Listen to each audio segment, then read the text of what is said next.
Picture the most beautiful room you have ever seen in your life. Now fill it with 6,000 people who haven't bathed in a week. Add open sewers running beneath the marble floors, courtiers urinating in stairwells because the walk to an actual toilet is too far, and a king so absolute in his power that no one, not a single soul in that gleaming hall of mirrors, can tell him that something smells terrible. That's Versailles, the most magnificent palace ever built by human hands, and for a solid century one of the most genuinely unpleasant places on earth to actually live. A place where you could dine off golden plates in the company of princes and then step over a man sleeping in a puddle of something you refuse to identify on your way home. A place where beauty and horror shared a bed so often they stopped noticing each other. We're going back there tonight, not as tourists pressing their noses against the glass of the Hall of Mirrors, not as visitors admiring the fountains from a safe distance. We're going there as a woman, a young woman, a young woman of significant rank, which means every single thing about her life, including the most private and terrible physical event a human body can undergo, belongs to everyone around her.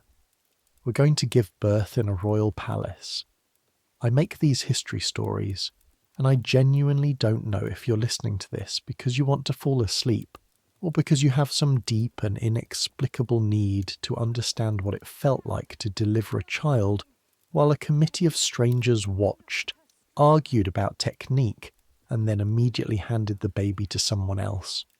Honestly, either reason is valid. Get comfortable. Here we go. The pain wakes you before the bells do. It starts in your lower back, which is already destroyed from 6 months of being pressed into court stays that were designed for a woman half your current size. The pain is not sharp at first. It is a tightening. A slow, grinding pressure that begins somewhere deep in your spine and wraps around your sides like a hand closing. You've been told what to expect. Your mother-in-law described it in clinical terms that stripped every possible warmth from the subject. Your ladies have whispered things among themselves that they stop saying when you enter the room. The midwife examined you last week and said, in the flat professional tone of a woman who has seen too much to be dramatic about any of it, that it would begin soon. It is beginning now. You lie still for a moment, which is a mistake. The stillness lets you feel every detail of the sensation, the tightening, the release, the tightening, again. A rhythm your body has apparently known about all along and simply chosen not to inform you of until this precise moment. The mattress beneath you is thick and expensive, stuffed with the best wool available to the French crown, and the sheets are changed every 3 days by a team of laundresses whose entire professional existence is devoted to the maintenance of your linen. None of this is comforting right now. Right now the mattress is a thing you are trapped on, and the sheets are something you're twisting in your fists. It is early August in the year of our Lord 1685, and you are 19 years old, and you are in labour, and you are at Versailles, and nothing about what is going to happen next will be anything like what you imagined. Your name is Marianne. You were born in a duchy that no longer exists in the way you remember it. A smaller world of pine forests and Lutheran servants, and a mother who smelled of cedar wood and spoke French with an accent your new family has never entirely forgiven.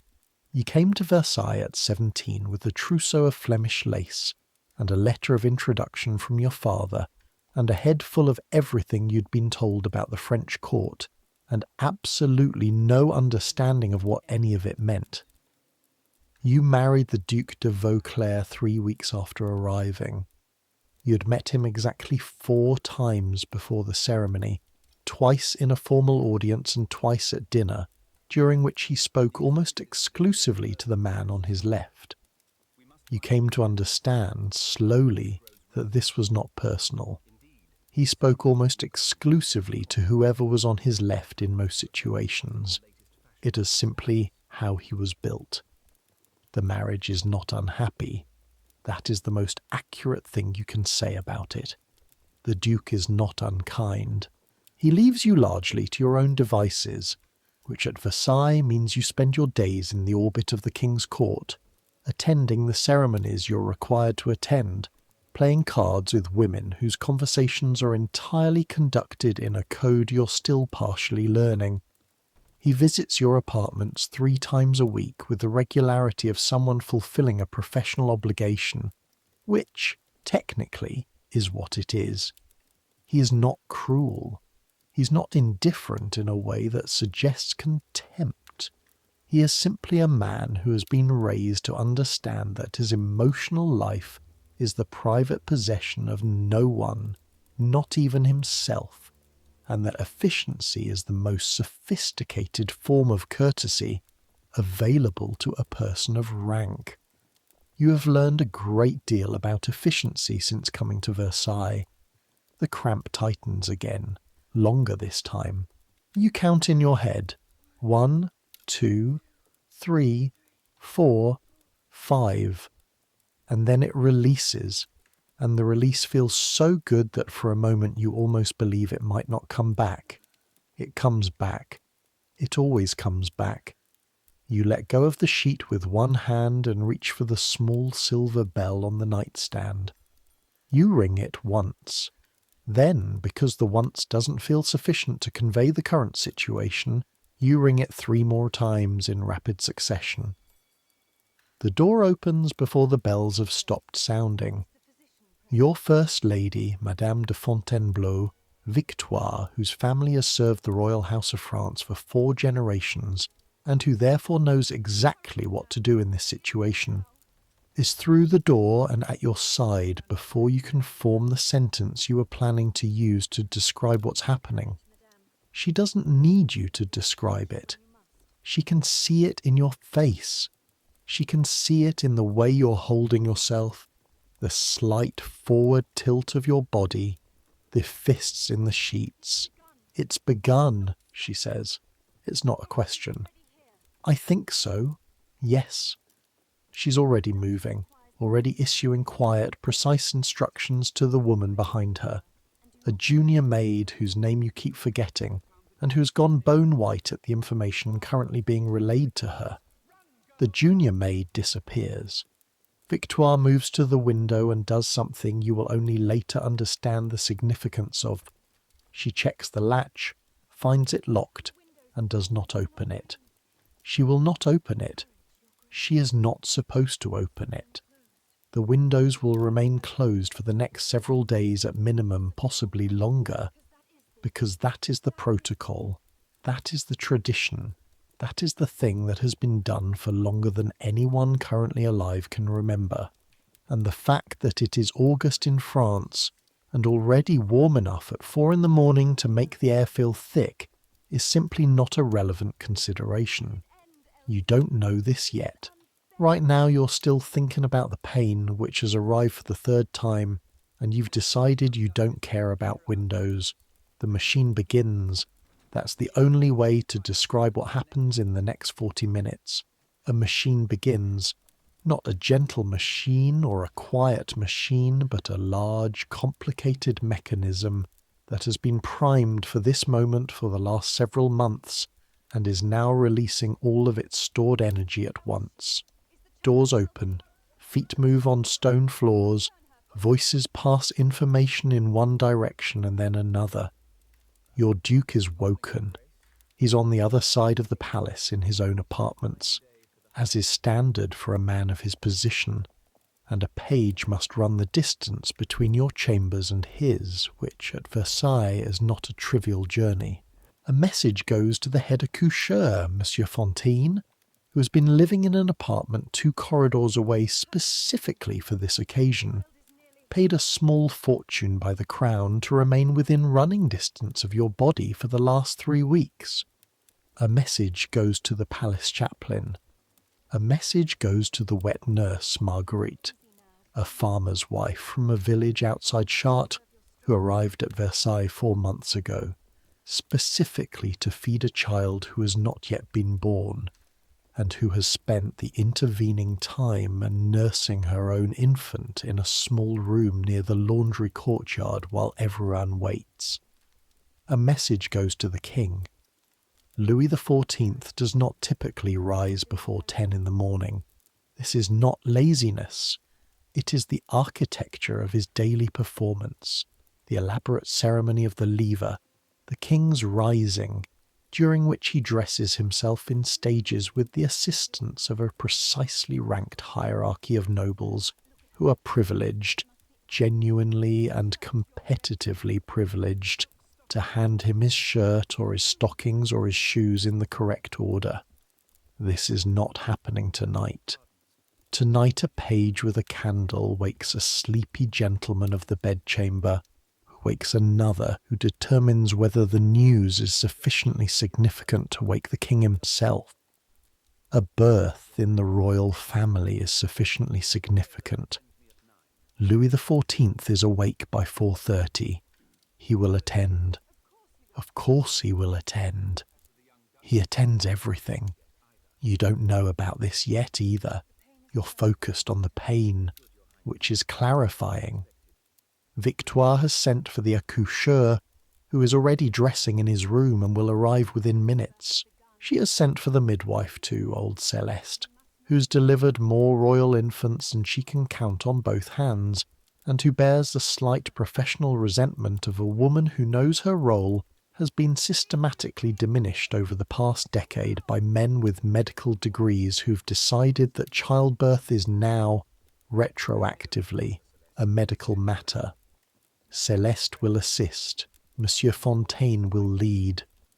This has been established, argued about, diplomatically resolved, and established again over the course of the past several months.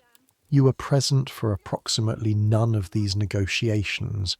They were conducted above your head, as most things at Versailles are conducted. The room is filling. This is the thing that no one told you. Or perhaps they did tell you, and the words simply didn't land as real information. The way that descriptions of extreme physical sensations never quite land until you're inside them. They told you that a royal birth was a public matter. They told you that witnesses would be present. They told you this was tradition, was protocol, was the way it had always been done, was necessary to confirm the legitimacy of the child and prevent any future claims of substitution. You nodded. You understood the logic. You understood it the way you understand the logic of things that will happen in the future to a person who is not quite yet yourself. Now it is happening to you. Victoire's undermaids have brought the birthing equipment. This consists of a purpose-built chair, a low, wide, horseshoe-shaped seat of carved walnut, with a padded leather rest for your back, and grip handles on the sides, which looks vaguely like a throne designed by someone with very specific and unsettling ideas about royalty. There's also a series of cloths, some linen, some wool, arranged in order of anticipated use. There is a small brazier that one of the maids is coaxing to life in the corner, despite the fact that the room is already warm enough to make your skin feel damp. There is a basin of water. There are candles being lit in every available holder, because good light is essential, because Monsieur Fontaine has insisted on good light, because this is the one area in which the accoucheur has managed to override tradition without a lengthy diplomatic negotiation. The door opens again, and again, and again.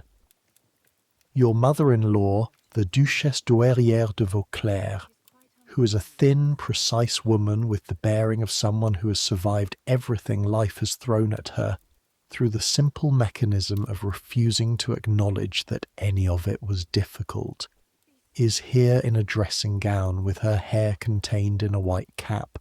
looking at you with an expression that might be sympathy or might be professional assessment.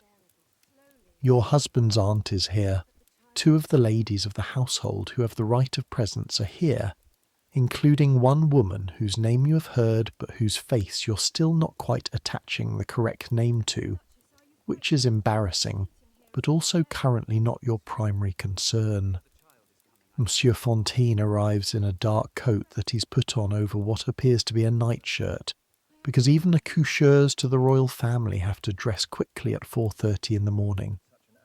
He bows to you with professional warmth and begins immediately to discuss your situation with Victoire in a low voice that you can hear perfectly well from the bed.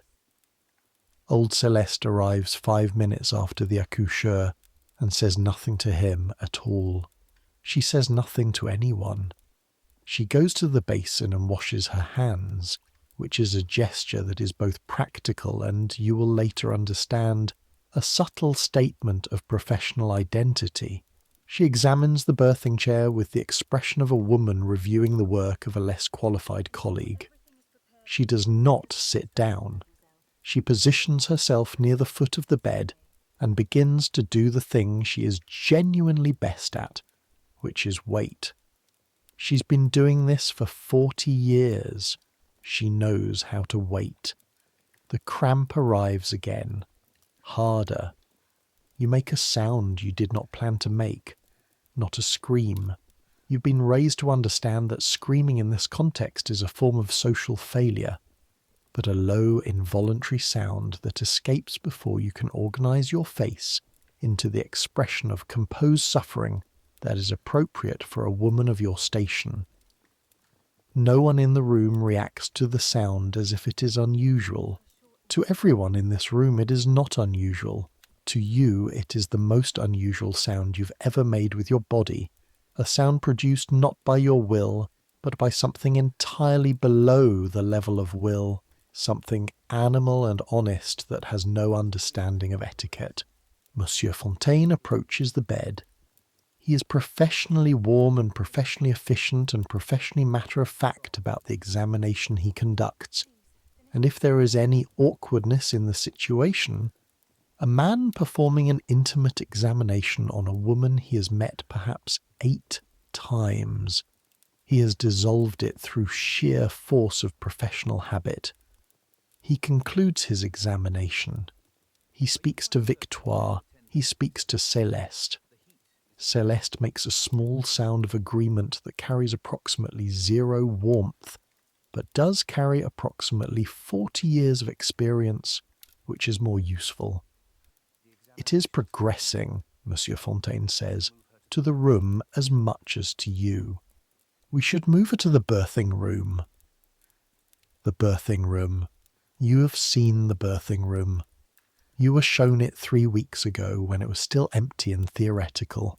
It is 2 doors away from your main bedchamber, a slightly smaller room that has been prepared with a focus and thoroughness that made you understand, standing in it for the first time, that this was a space that had been thought about by a great many people for a long time. The fireplace has been checked and cleaned and loaded with wood.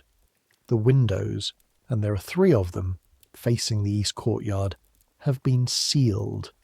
Not just latched, sealed, with felt stuffed into the gaps, the frames checked and rechecked and stuffed again, so that no draught, no movement of outside air, no suggestion of coolness can reach the room from the world beyond. The reason given is tradition. A newborn must not be exposed to cold air. The reason practiced is something more complex.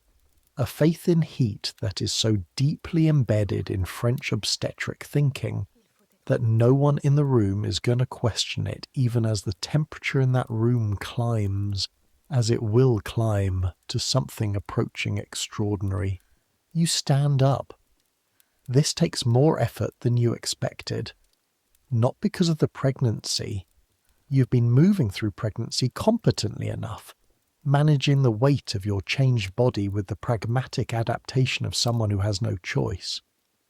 but because the last cramp has left your lower back in a state of protest that expresses itself as a low grinding sensation that makes standing upright feel like a negotiation with your own skeleton. Victoire takes your right arm. One of the other ladies takes your left. Together you move. The walk from your bedchamber to the birthing room takes perhaps 2 minutes. Through a dressing room, through an antechamber, through another door. 2 minutes of walking on stone floors in thin slippers, the marble cold against the soles of your feet through the leather, the candles held by the maids throwing wild shadows on the panelled walls. 2 minutes during which another cramp arrives and you stop walking entirely and hold the arms of the women supporting you and breathe in the specific way that Celeste demonstrated to you last month. The slow outward breath that is supposed to let the pressure pass through you rather than building against it. It helps somewhat. Somewhat is the most accurate word. The birthing room. The fire has been going since midnight. Someone was tasked with maintaining it, and they have done their job, and the room is warm when you enter. Warm with the specific quality of a room that has been sealed and heated, the air that has been breathed and rebreathed until it carries something of the bodies that have occupied it. Warm with the warmth of a room that is never going to get cooler, only warmer, because the fire will not be allowed to die and the windows will not be allowed to open, and you are going to labour here through the rest of the night and possibly through the day beyond. The birthing chair is positioned near the fire, arranged beside it, the basin, the cloths, the instruments laid out in a row, whose specific meanings you don't want to examine too closely in the candlelight. A low table with medical preparations, dried herbs, vials of something Monsieur Fontaine has prepared, a flask of wine. The sheets on the raised pallet near the wall are clean and white, and already slightly warm from the fire. The candles are everywhere. The room is bright in the way that no room with sealed windows and no natural light can quite achieve. Bright with the effort of compensating. You're helped to the birthing chair, and then the door opens. It is your mother-in-law first, which you expected. Then your husband's aunt, which you also expected. Then the 2 household ladies, which you knew about. Then a woman you have seen but have not been formally introduced to, who turns out to be the wife of a senior court official with some traditional role in royal births that you cannot currently interrogate because another cramp is arriving. Then a man in court dress, not Monsieur Fontaine, not the chaplain, who is one of the king's gentlemen, here in his official capacity as a witness to the legitimacy of what is about to occur. He positions himself in the far corner of the room, with the practiced invisibility of a man who has done this before, who knows his role is to be present rather than to participate, who has developed the ability to watch things without appearing to watch them. Then a second gentleman, then a third, then the king's personal representative, a courtier of middle age with a face that manages to be simultaneously respectful and completely impersonal, who bows to you in the birthing chair with the composure of a man bowing to someone in a situation they are entirely used to, which he is, because this is not the first royal birth he has attended in this capacity. The room now contains 14 people. You are one of them. You are the most important one, nominally, but you are also, in a very practical sense, the least powerful one, because the others are all clothed and vertical, and in possession of their faculties in a way that you are currently not. The door does not close. You look at Victoire. She looks back. In her eyes, which are kind but also matter-of-fact in the way that all eyes in this palace are eventually matter-of-fact, is the acknowledgement that she knows what you're feeling and that there is, at this particular moment, nothing to be done about it. This is how it is done. This is how it has always been done. The birth of a child of royal blood is a matter of public record, not a private event, and the people in this room, the witnesses, the officials, the ladies, the gentlemen in the corner, are part of the mechanism that will transform what your body is doing into something that belongs to France rather than to you. Your body's doing something quite significant at this moment. The cramps are closer together now. Monsieur Fontaine is monitoring with professional attention.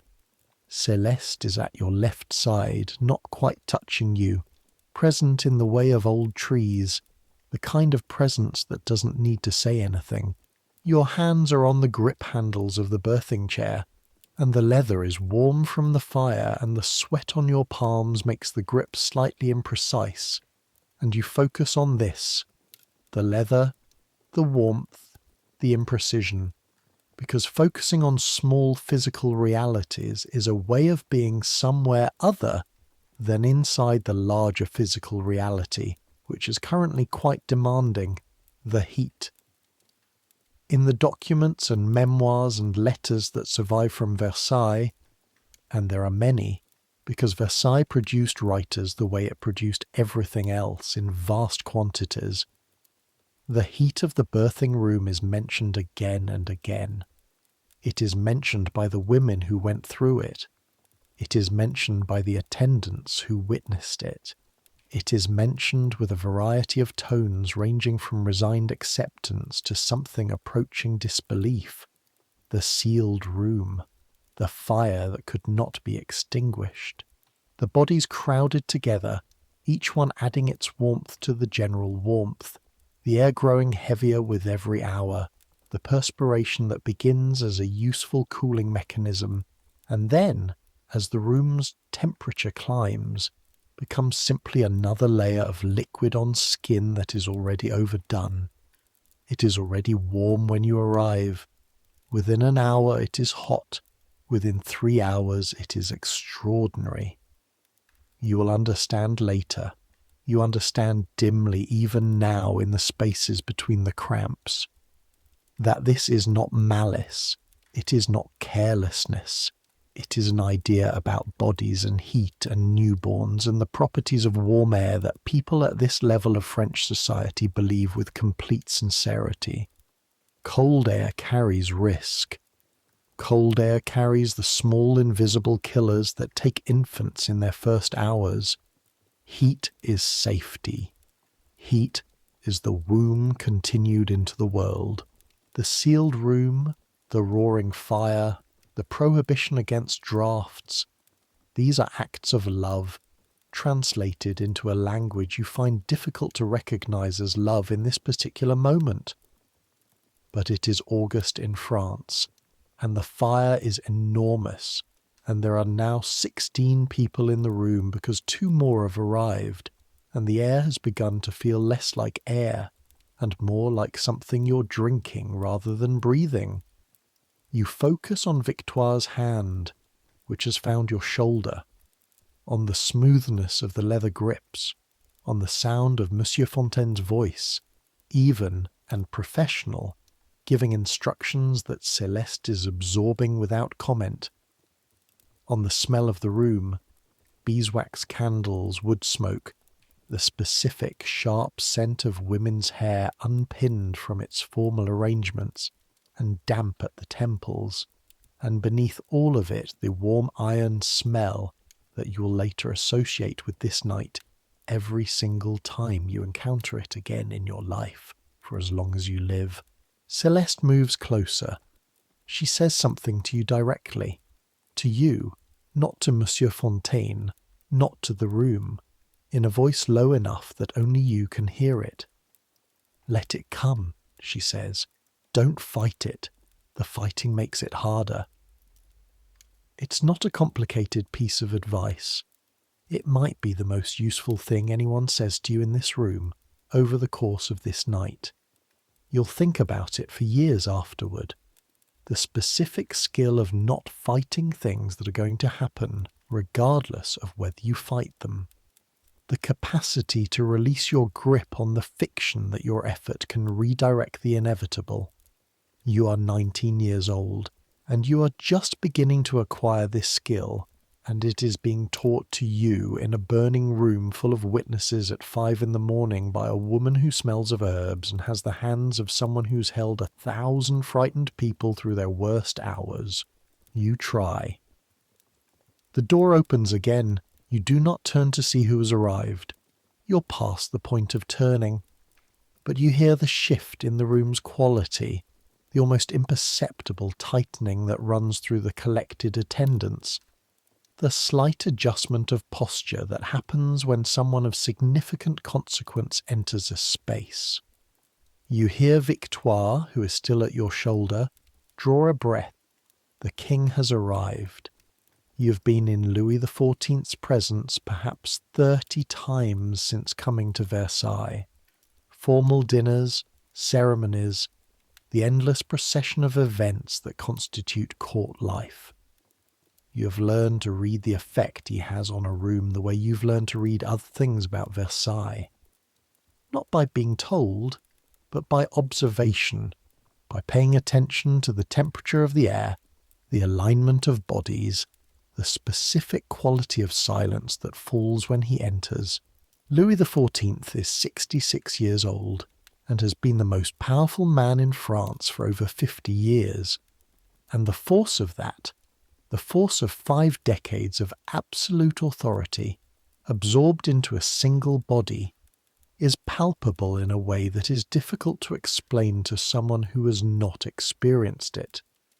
He is not physically imposing, he is not tall, he does not raise his voice, he simply arrives, and the room reorganizes itself around the fact of his presence. He is here to witness. This is his right. This is his responsibility. The birth of a child within the royal bloodline, even a secondary bloodline, even a ducal branch, is a matter of state, and the king's presence, or his representative's presence, ensures that what happens in this room becomes part of the official record, unimpeachable, unquestionable. He is not here as a cruelty. He is not here because he thinks about you as a person in this moment. He is here because you are a function of the system he embodies, and the function is ongoing, and his presence is required for the function to be complete. He takes a position near the door.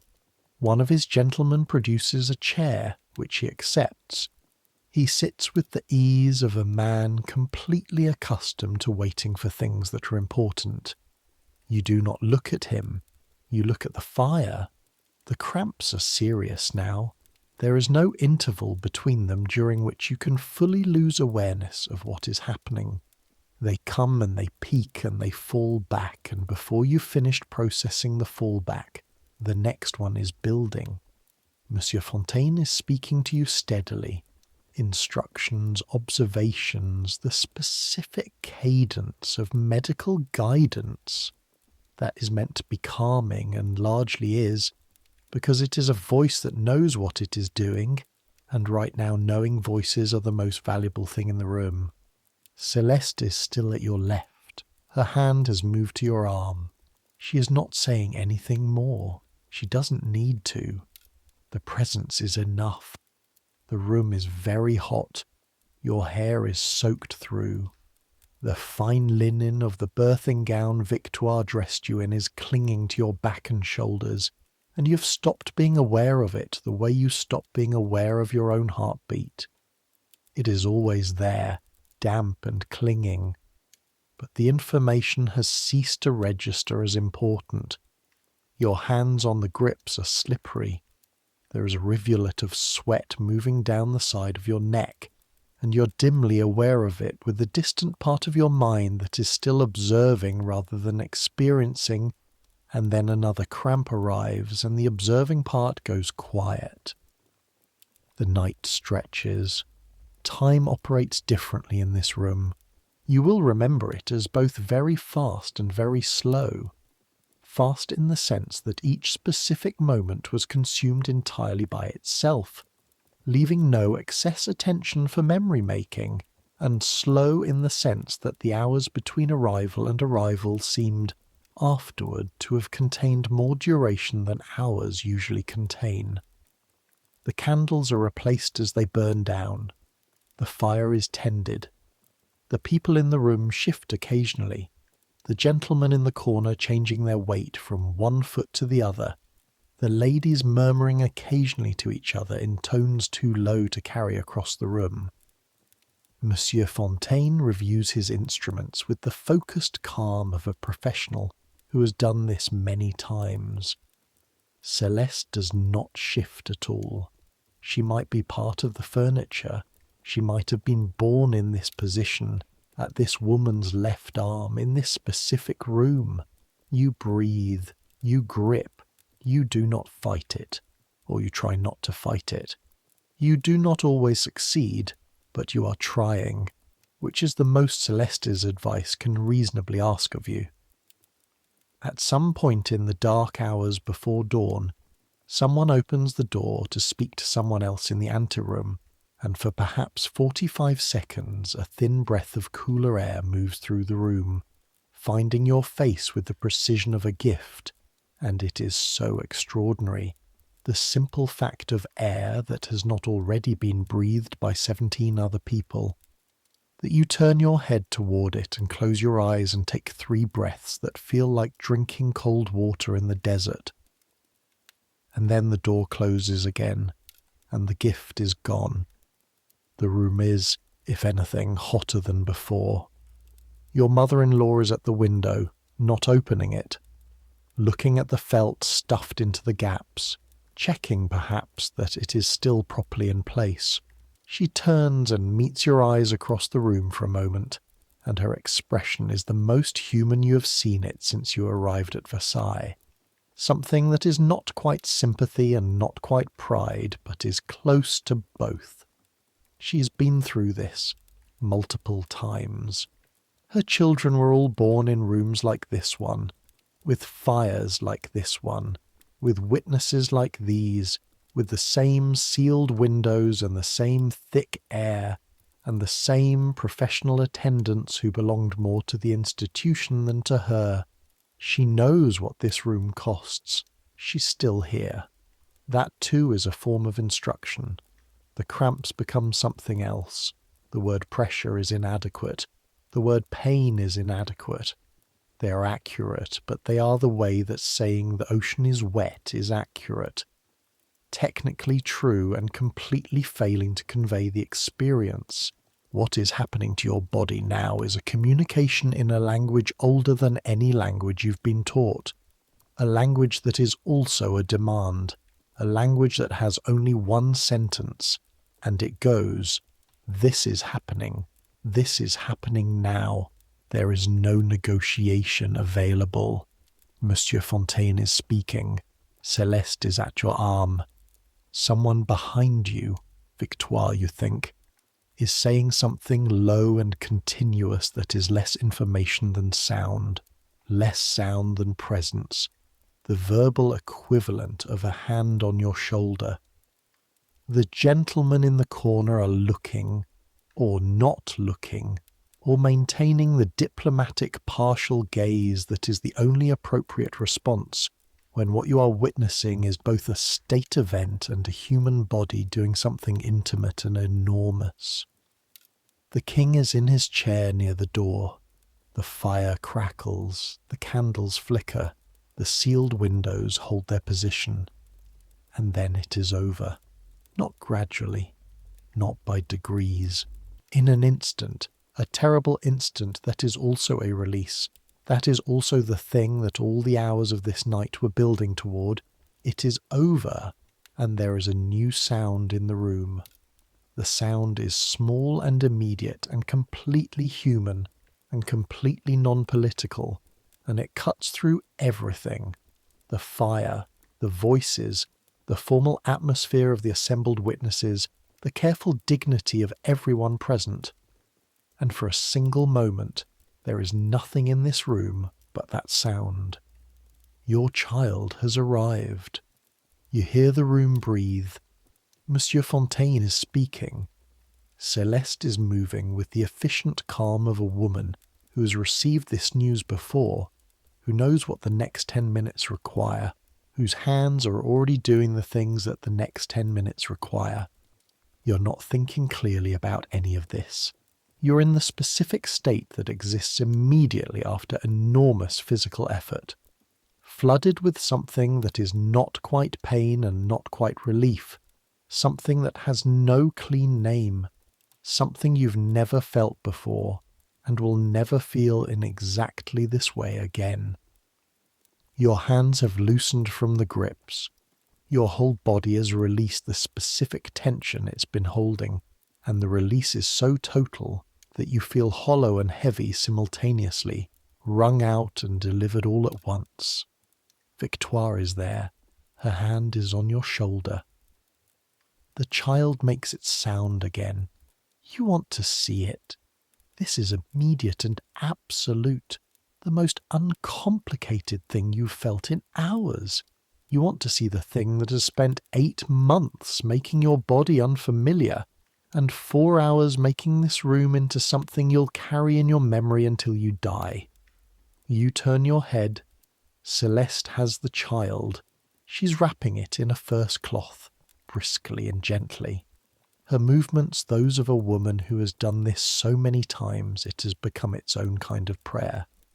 The child is red and screaming and small and absolutely real in a way that is startling, the way that all real things are startling when you first encounter them without any intermediary layer of imagination or preparation.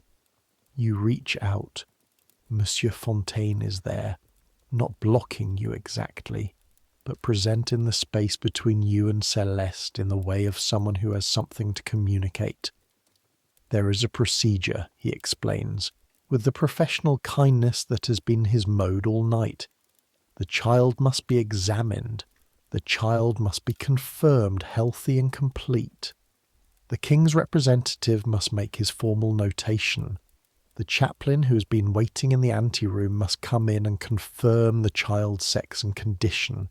There is a specific order to these things, and the order exists for good reasons, and it is brief, very brief, just a matter of minutes. You put your hand down, the notation is made. The chaplain comes in, a quick small man who approaches the situation with the focused reverence of someone aware that he is bridging 2 official functions at once, the sacred and the administrative. He says something over the child.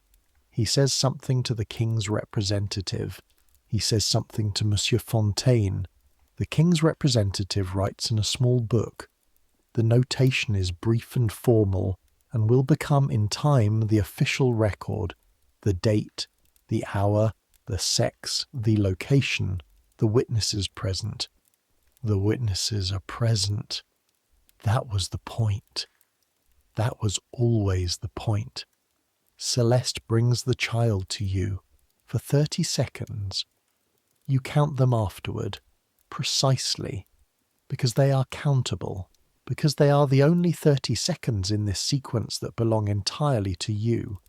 You hold your child, the warmth of the wrapped body against your chest, the smell of something new and entirely its own, the face, which is still doing the face of newborn indignation at existing, the screwed-up features of someone who did not ask for this and is not yet sure they endorse it.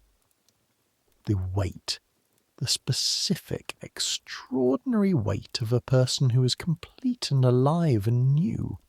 30 seconds. And then Marguerite, the wet nurse, is in the room. She's been waiting in the anteroom. She was brought there, you understand, before you were brought to the birthing room, so that the sequence could be clean and immediate. She's a broad-shouldered woman with work-roughened hands and a face that is kind in a practical way, the way of people who do physical labour that matters. She was selected by Monsieur Fontaine and by Victoire, and by a doctor attached to the royal household who examined her and confirmed, in the clinical language of his profession, that she was healthy and well-nourished, and capable of performing the function for which she had been hired. She was brought from her village, her own infant was weaned, and she has been at Versailles for 4 months waiting for this moment. Your child is placed in her arms.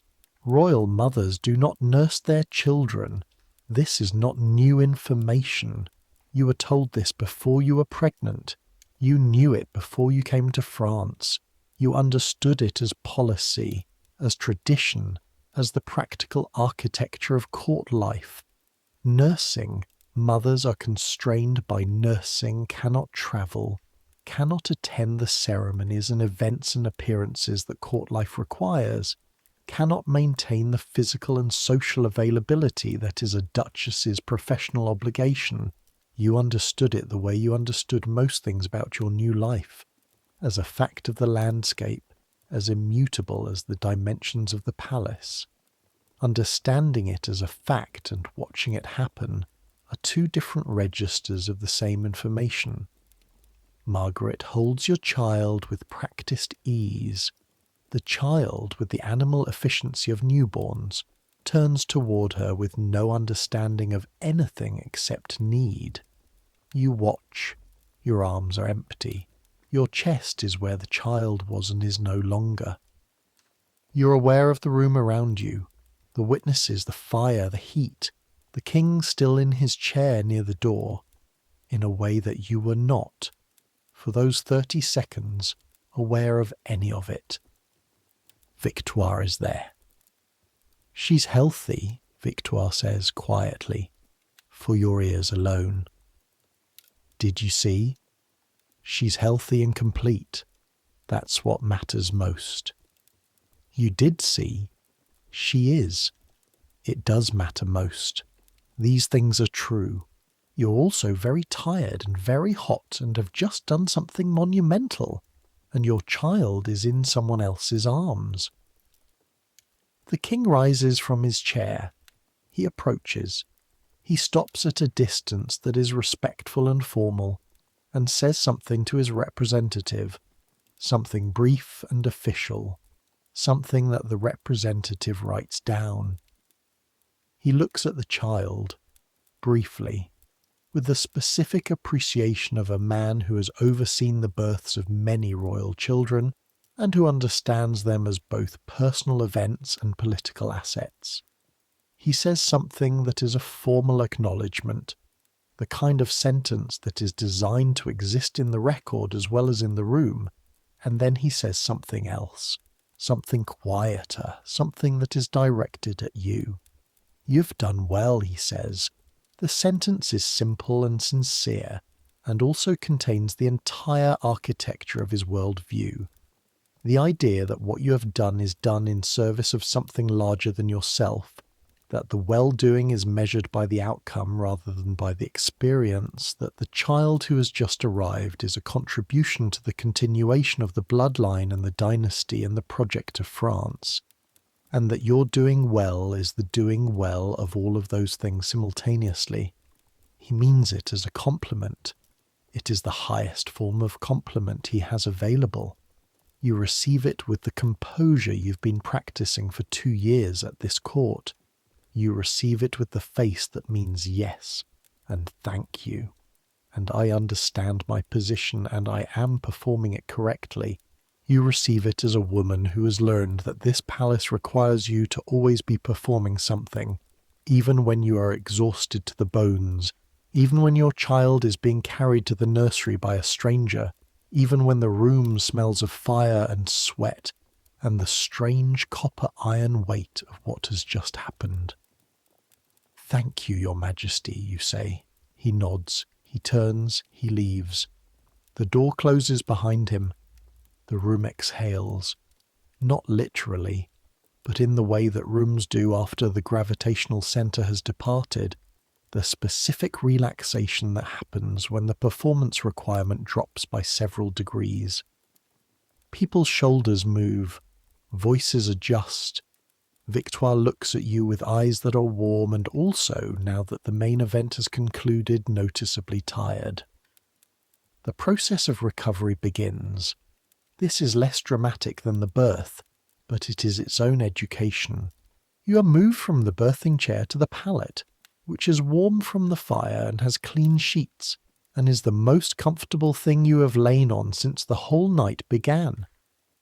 Monsieur Fontaine and Celeste attend to the aftermath. Efficient, practiced, professional. Celeste's efficiency has a quality of anger underneath it, or something that reads like anger, though you suspect it is simply competence that has been told for too many years to defer to something less competent. She does the parts of her work that are hers and does them without commentary, and when Monsieur Fontaine speaks she listens with the professional courtesy of a woman who could deliver this child in her sleep and does not need additional guidance. The fire is lowered slightly, not extinguished, not reduced to anything you would call reasonable, but lowered from its maximum, which is at least a gesture toward the reality that it is August, and the room has been sealed for hours, and the human body has preferences about temperature that don't align with the current conditions. The windows remain closed. You lie there. The room empties slowly, the witnesses departing in the order that their rank requires. The gentlemen first, then the court officials, then the household ladies, then Monsieur Fontaine, who reminds you of the instructions for the coming days. Rest, warmth, no exertion, restricted visitors, with the understanding that several of these instructions will be observed in modified forms at best, because you are at Versailles, and being at Versailles means that certain visitors are not yours to restrict. Celeste is the last of the medical personnel to go. She pauses at the door. "You did well," she says. It is the same phrase the king used. It means entirely different things. You understand both. Your mother-in-law remains. She dismisses the remaining maids to the anteroom and sits in a chair near the pallet and says nothing for a while. This is one of the most unexpectedly kind things she has done in your 2 years of knowing each other. The silence is the kindness, the acknowledgement that you do not currently have the resources for conversation, that the room and the warmth and the morning coming through the felt-sealed windows are sufficient, that you do not need to perform anything for her. "She's in the nursery," she says eventually. "She's fed and sleeping, the nursery maids are with her." You nod. "You can see her in the morning?" "Yes." She does not apologize for the room, for the witnesses, for the protocol, for the wet nurse, for any of it. She wouldn't. The structure of her life was built on the same foundations. She passed through this same machine for each of her children, and she survived. And they survived, and the machine continued. She didn't choose it. She didn't design it. She simply lived inside it. She is offering you the only thing she has to offer, which is the example of her own survival, the evidence that this is endurable. You're very tired. Sleep does not come easily, which is one of the great injustices of exhaustion. The body can be devastated and still refuse the rest it needs, revved from the experience of its own extremity. You lie in the cooling heat of the room and watch the candle near the basin gutter and die. And you think about the 30 seconds, and about Marguerite's work-rough hands, and about Celeste's voice saying, "Don't fight it," and about the king's chair near the door and the specific shape of his departure, and about the felt in the windows and what the world outside them looks like at this hour, whether the sun has come up over the east courtyard, whether the gardens are beginning to collect their morning light. The gardens of Versailles in early morning, before the palace wakes, before the lever, before the endless ceremonies begin, before 6,000 people start the daily project of living on top of each other in coordinated performance. You've never seen the gardens at that hour. Your schedule does not permit it, but you've heard them described. The fountains silent, the long paths between the trimmed hedges empty, the whole vast geometry of Lenot's design, lying quiet in the grey-blue light.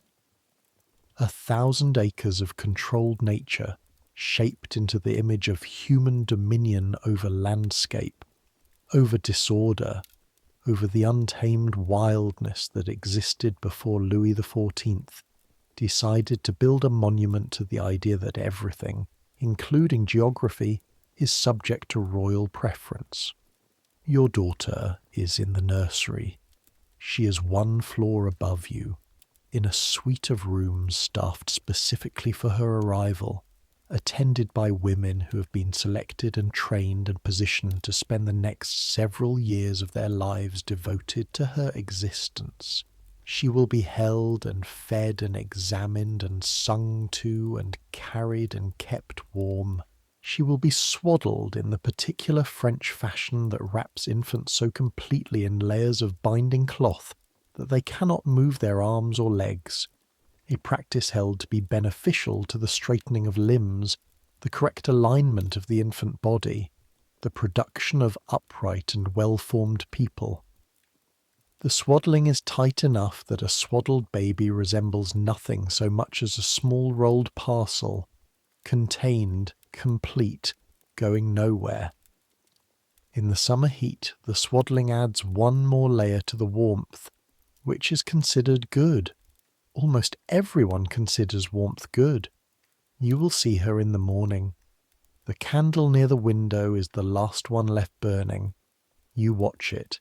You breathe. The room is still warm, and the warmth is easier to bear now that the fire has been lowered and the crowd has departed. And eventually the warmth is simply the background of everything rather than its most oppressive feature. Your eyes are heavy. The night has been the longest night you have spent anywhere, at Versailles or anywhere else, and it has deposited you here, on this warm pallet, in this sealed room, with the smells of the evening dissipating into something less acute, something that is simply the smell of this place and this night. You close your eyes. She is there. The 30 seconds of her, the weight and the warmth and the face that was so entirely itself. And she is in the nursery 1 floor up, and in the morning you will see her. And the morning is coming because the darkness behind your eyelids is not as absolute as it was an hour ago. The faintest suggestion of grey working its way through even the felt-sealed windows. Sleep takes you before the sun fully rises. The morning comes with the palace. Versailles does not wake gradually. It is not a house that moves from quiet to noise by gentle degrees. It is a machine, and machines either run or they don't run, and at a specific hour every morning it runs, and the running is total. Doors open, feet move on floors. The distant sounds of 1,000 domestic activities, fires being built, floors being swept, food being prepared in kitchens the size of houses, horses being tended in stables that accommodate more than 1,000 animals, constitute a low-frequency hum that becomes the auditory background of every morning at Versailles, inescapable even through sealed windows. You wake to it. The room is dimmer than it was. The fire has burned to coals, and the sealed windows are doing their work, holding the late morning light to a cool grey amber that seeps around the edges of the felt. Your body is doing several things simultaneously, all of them informative and some of them alarming, and you take an inventory with the specific pragmatism of a woman who has lived through last night and knows that pragmatism is the operating mode now. You ache. This is the most comprehensive description available. You ache in your back and your shoulders and your hips, and in ways you don't have good anatomical vocabulary for yet. In the deep internal geography of a body that has done something large. The ache is not sharp. It is not one thing. It is the distributed claim of 100 different structures that have all been required to contribute to the same event and are now filing their reports simultaneously. Victoire is in the room. She must have come in while you were sleeping, or perhaps she never left. She's at the window, checking the felt with the systematic attention she brings to everything. "Good morning," she says, without turning. "The baby? In the nursery, sleeping, last word."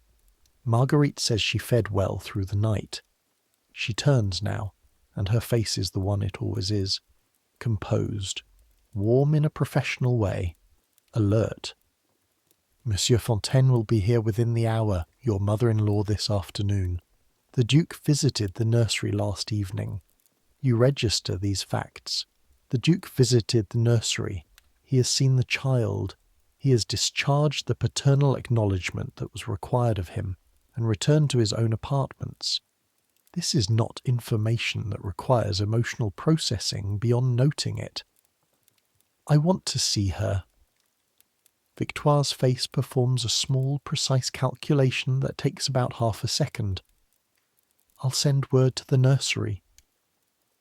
The visit is arranged.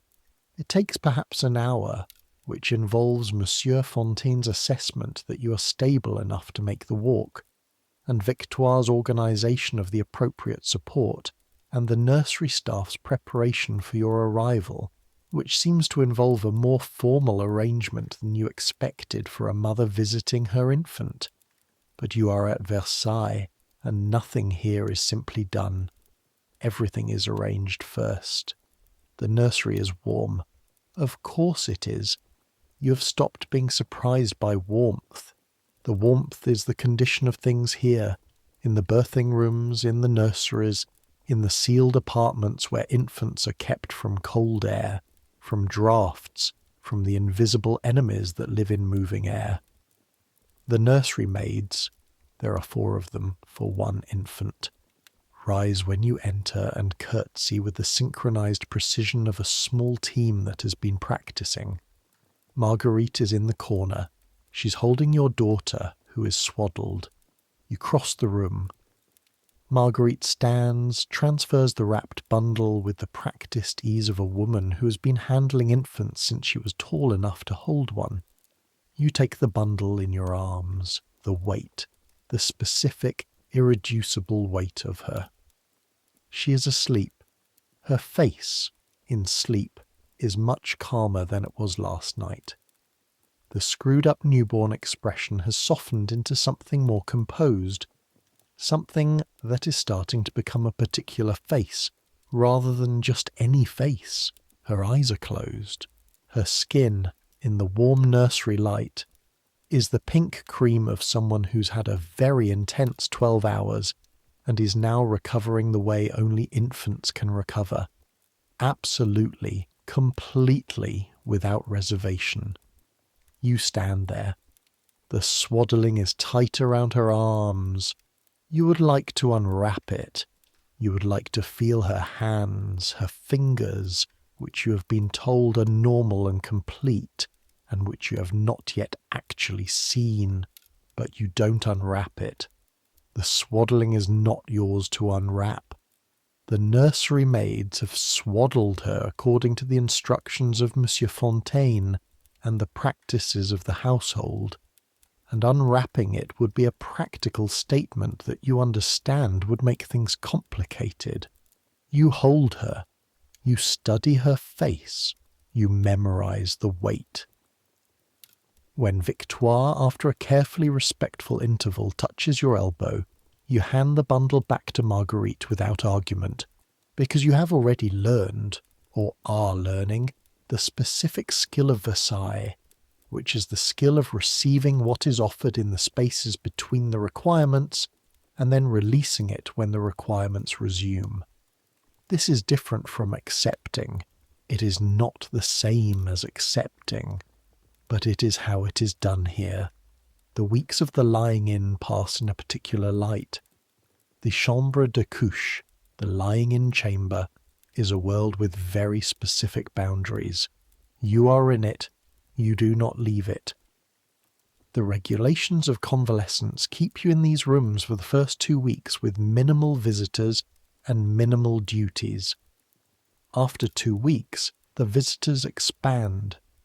After 4 weeks, the churching ceremony will mark the official end of the lying-in period and your formal return to court life. These are, in certain ways, the quietest weeks you will have at Versailles. Not quiet in the sense of being empty. The room is never empty.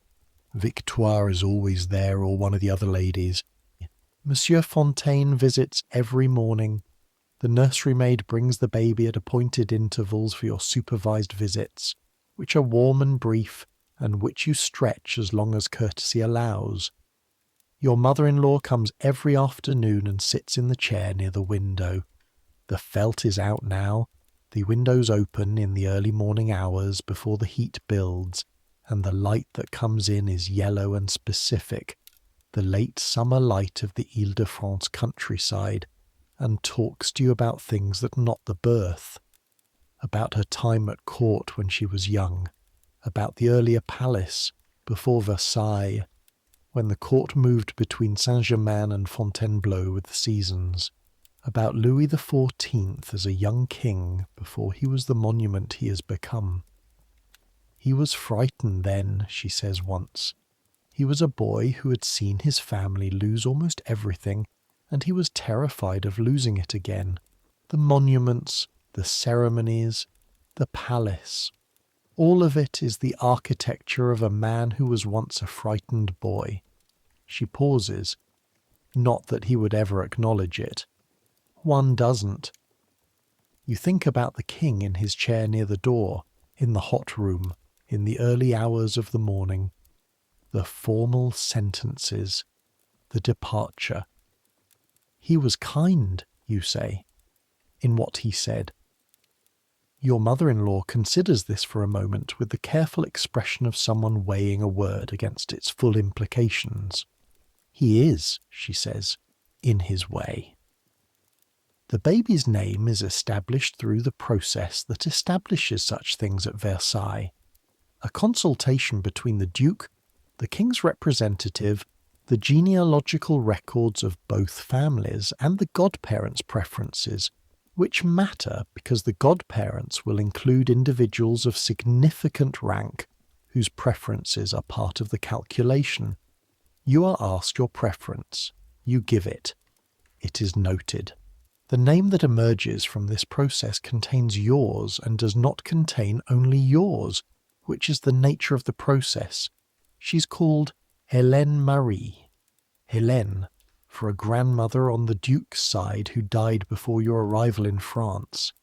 Marie, which is everyone's middle name. Hélène Marie de Vauclair.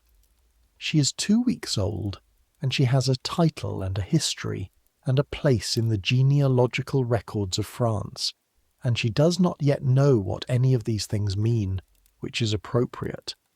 The churching is on a Tuesday. The ceremony of Releval, the ritual re-entry of a mother into the church and into full social life after the seclusion of the lying-in, is one of those procedures that contains several things simultaneously. It is a religious act of thanksgiving.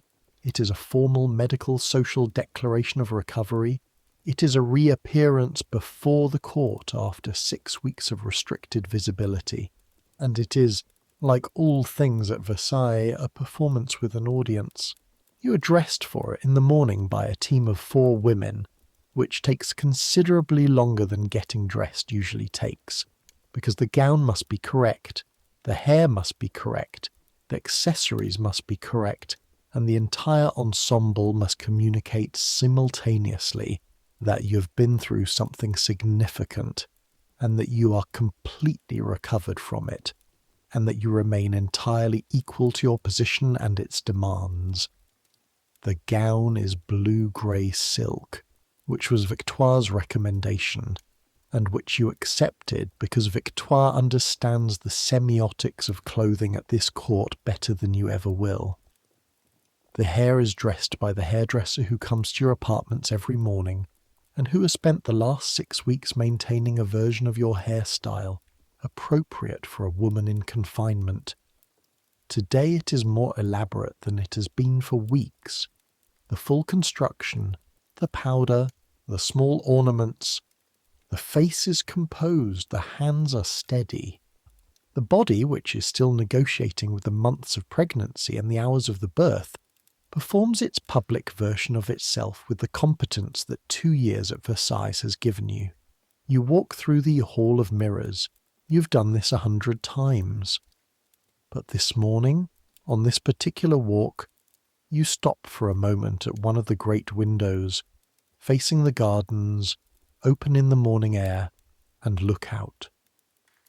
The gardens of Versailles in early September are still green, still holding their summer fullness before the autumn begins to edit them. The great central axis stretches from the palace toward the horizon in a line so long it seems to pierce the actual sky, the fountains along its length catching the morning light, the bronze statues at intervals along the paths catching it differently, with the specific weight of metal that has been gathering September mornings for 30 years. The parterre gardens below, their geometric patterns of flower and stone, look from up here like an enormous carpet spread on the earth, too regular to be natural, too beautiful to be anything other than the product of a vast and continuous human effort. There is no one in the gardens at this hour. The court sleeps late. The gardeners work in the early morning and are already gone from the visible areas, their work complete before the spectators arrive. The gardens are empty and perfect and silent in the way of things that are not meant to be looked at from above, that are designed for the eye at ground level, that reveal their full geometry only from this specific elevation. You stand there for a moment. Longer than a moment. Versailles contains in its structure a specific lesson about the relationship between beauty and control. The gardens are beautiful because they are controlled. Every element of their appearance, the hedge heights, the flower colours, the angles of the paths, the positioning of the water features, has been decided and maintained and enforced by human will against the persistent tendency of nature toward its own preferences. The gardens express a belief that nature, given enough people and enough money and enough determination, can be made to express what you want it to express rather than what it wants to express. This is the same belief that underlies the palace itself, and the court, and the ceremonies, and the birthing room with its sealed windows. It is not an unreasonable belief. The gardens are genuinely beautiful. The control has produced something real, and yet, at the edges of the garden, where the formal design meets the park beyond, the trees grow in ways that are less managed, less symmetrical, reaching in directions that were not specified. There, where the control relaxes, the landscape does something different. It becomes less perfect and more alive. You think about this for a moment, probably longer than the situation requires. You're a woman in a blue-grey gown on her way to a religious ceremony, in a palace that contains 6,000 people and smells, in certain corridors, quite strongly of drains, and you're thinking about the edges of gardens and the nature of control, which is the kind of thinking that happens when you've had 6 weeks of limited social obligations and too much time to sit with the contents of your own mind. Victoire appears at your elbow. "We're a little behind," she says. You turn from the window. "Yes," you say, "let's go." The chapel is everything the birthing room was not. Cool and pale and high-ceilinged, the air moving through it in the way that air moves through spaces built to reach towards something rather than to contain something. The light through the tall windows is the clear, cool light of a September morning, not the artificial amber of sealed rooms and candles. Your shoes are silent on the stone floor. The official party assembled for this ceremony is smaller than the party assembled for the birth. This is the women's event, the mother's return. not the state event, and the attendance requirements are correspondingly narrowed. The chaplain is the same small, quick man from the birthing room. He recognizes you. He performs the ceremony with genuine warmth and genuine efficiency, which is the combination he seems to have mastered.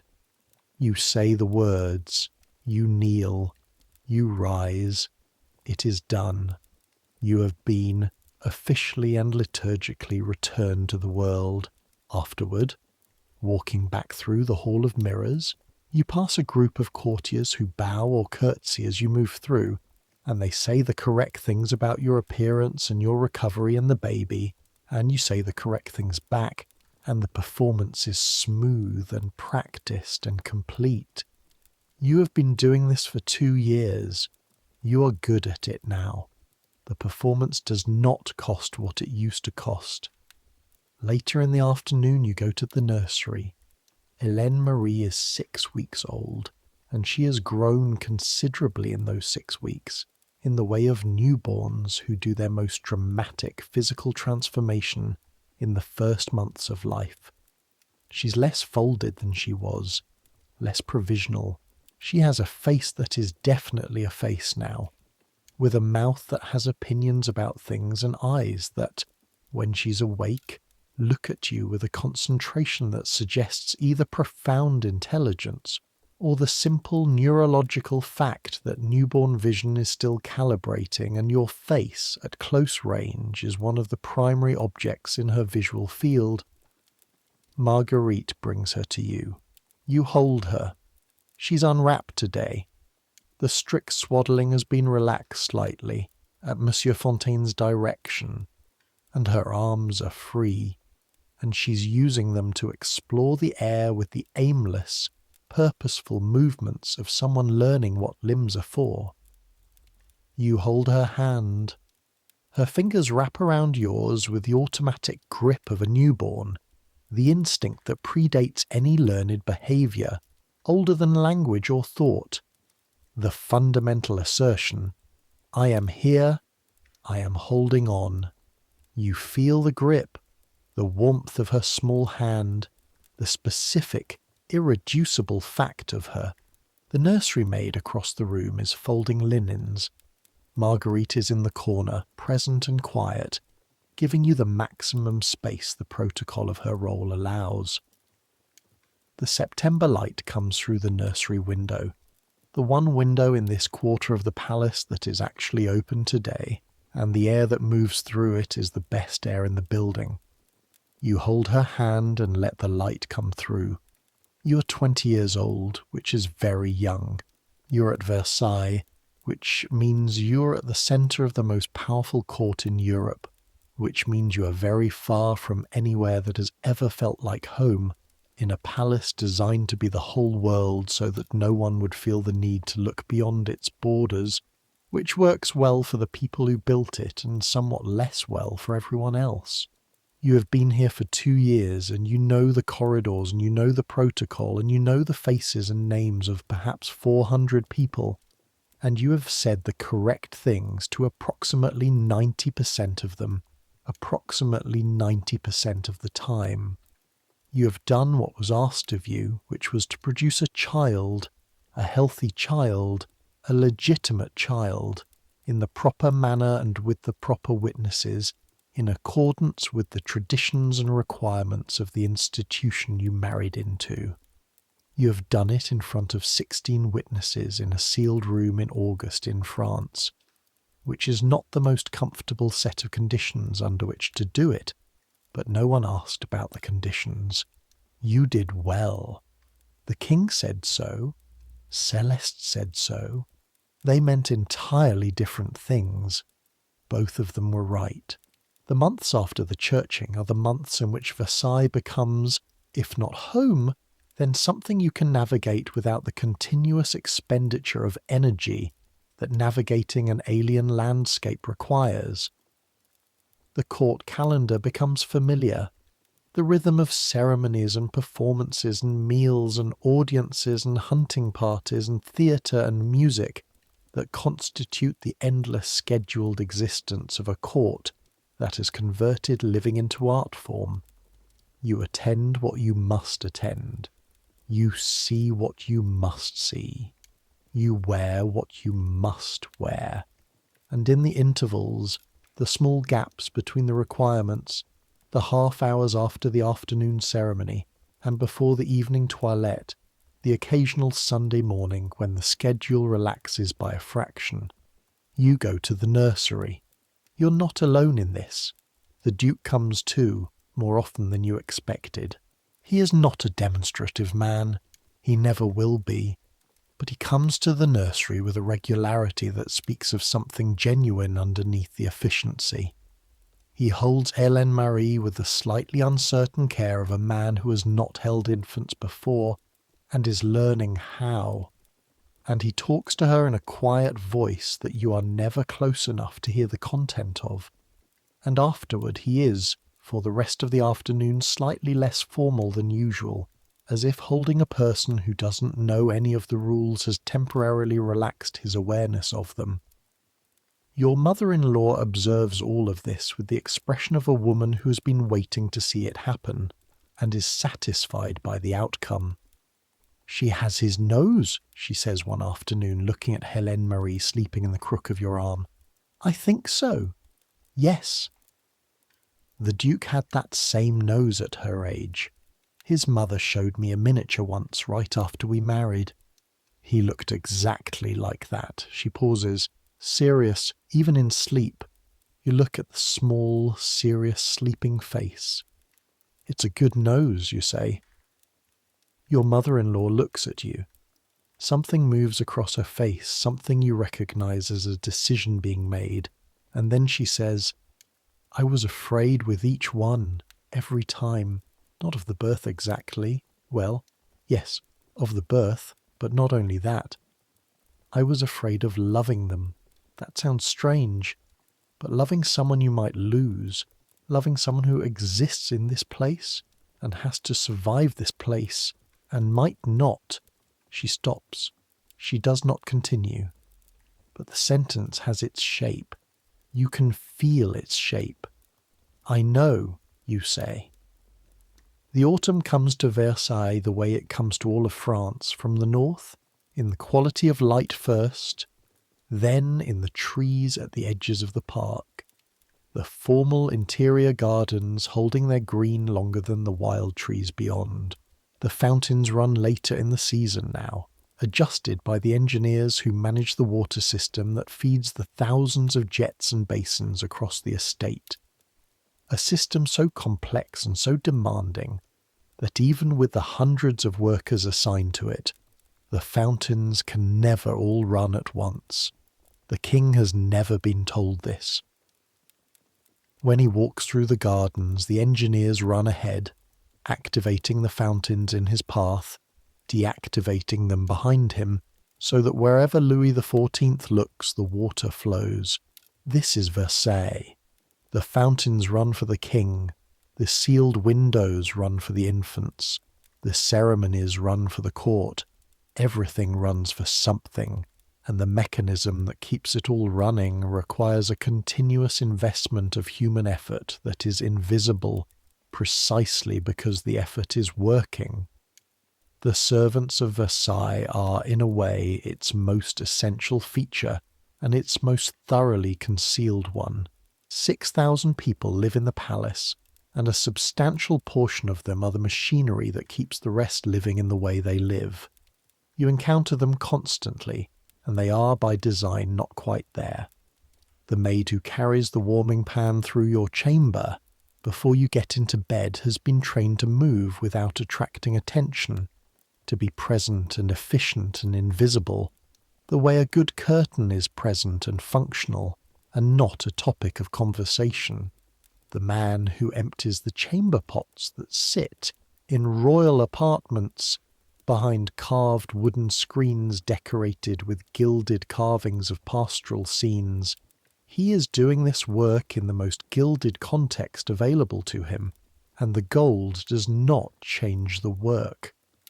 You have thought about this. You've had time in the 6 weeks of confinement and in the weeks that followed to think about many things that court life's schedule usually prevents you from thinking about. You have thought about Celeste, whose 40 years of experience in rooms like the one you occupied on the night of the birth has never been and will never be officially recognised by the institution that employs her, because the official recognition of skill at Versailles moves in one direction only, from the top down, and Celeste is very far from the top. You have thought about Marguerite, who left a village and a life, and her own infant to come to Versailles and feed yours, who is paid decently, who will return to her village when Hélène Marie is weaned, and who will never have a record in the court archives beyond her name in the household accounts. You think about the junior maid who went bone white when the labour was announced and who spent the entire night in the anteroom, and whose name you still don't know. These thoughts, at Versailles, are not entirely safe to have, not dangerous precisely. You're not going to share them with anyone, but not quite comfortable, not quite aligned with the operating philosophy of the institution you inhabit. You tuck them away. You keep them in the part of your mind that is yours, not the court's, the part you've been slowly and carefully excavating and furnishing since you arrived. The room inside your head where you're entirely yourself, rather than a function of rank and bloodline. The room is small. It's getting bigger. Winter comes hard that year. The winter of 1685 is cold enough that the fountains freeze, something that happens rarely and unsettlingly. Because the fountains are not meant to freeze, the engineers are not prepared for it. The whole elaborate system of pipes and pumps and water flows was designed for a world where the temperature does not get this low. The palace, for all its magnificence, is cold in winter, in a way that its designers underestimated or chose to ignore. The fires burn in every room, and the fires are large and well maintained, but the marble walls and the enormous windows and the vast ceilings eat heat the way the ocean eats rain.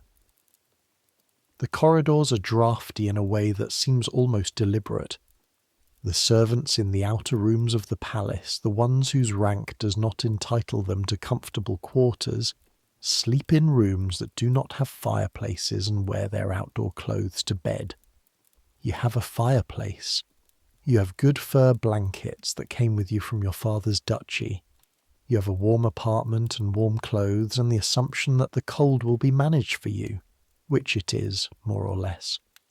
But you feel the cold of Versailles that winter in other ways. The baby has a fever in December. It is not severe. It lasts 3 days and is treated by Monsieur Fontaine with a competence that keeps it from becoming something worse.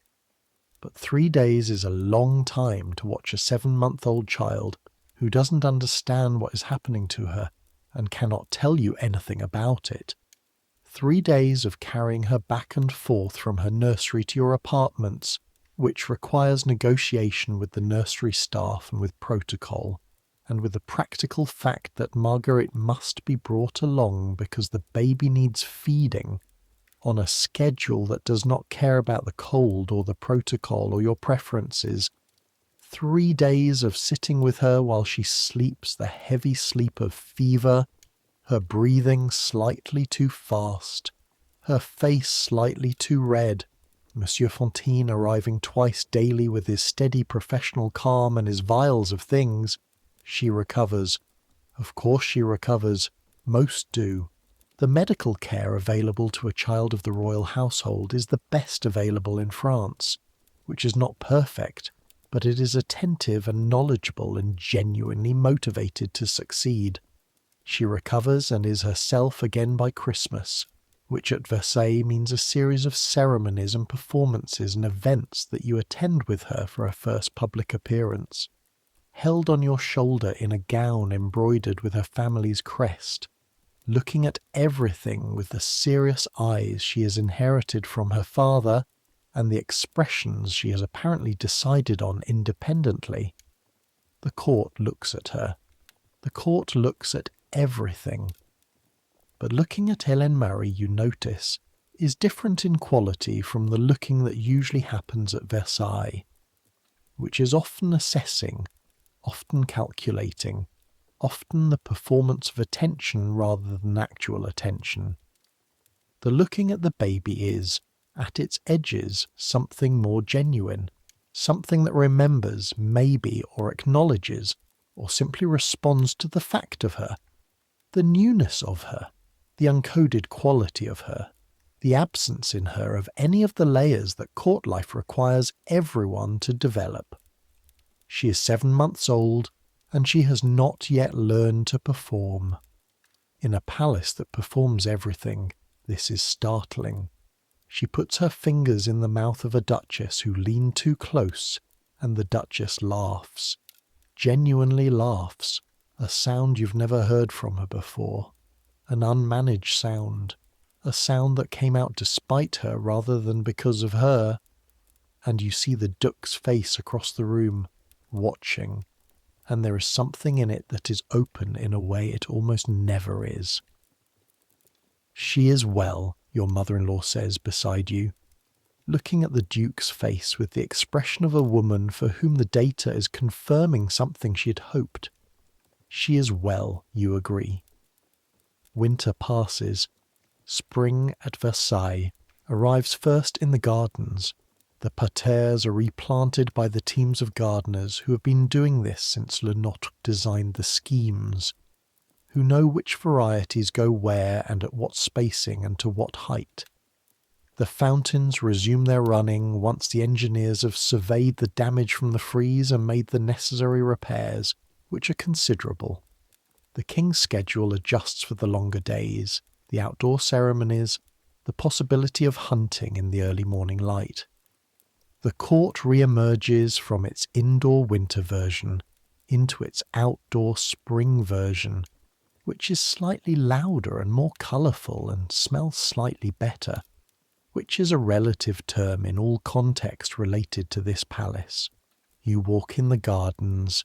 You do this most mornings now in the early hours before the court assembles, when the paths are empty and the fountains are just starting, and the light is still coming from low angles that make the whole designed landscape look different from how it looks in the full day.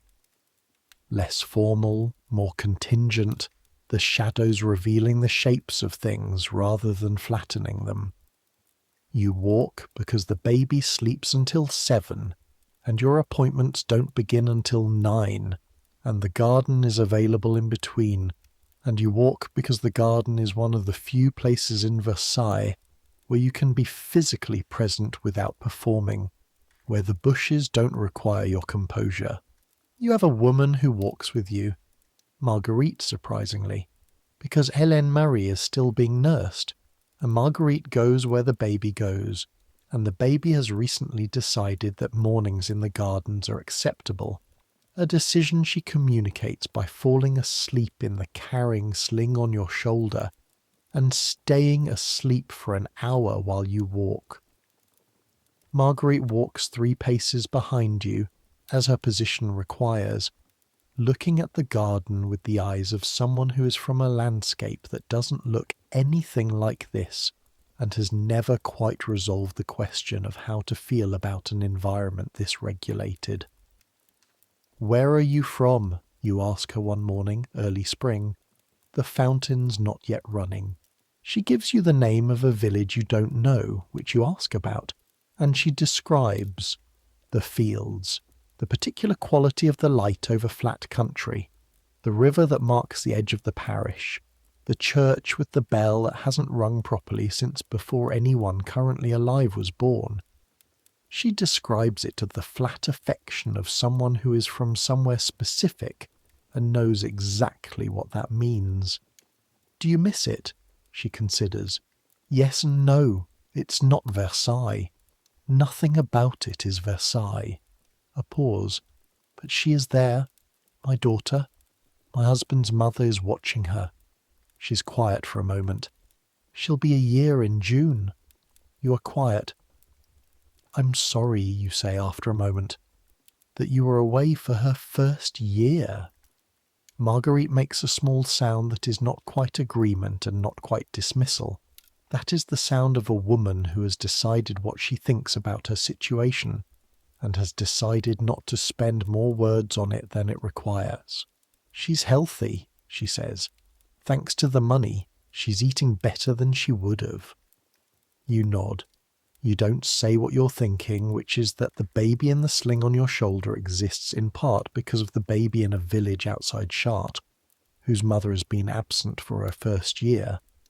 That the system that produced Margaret's presence here is a system that takes from some people to give to others in a direction that runs very specifically from people with Margaret's resources toward people with yours, and that this is a fact about Versailles and about France and about the entire edifice of power and rank that you have been born into and married into and will raise your daughter within.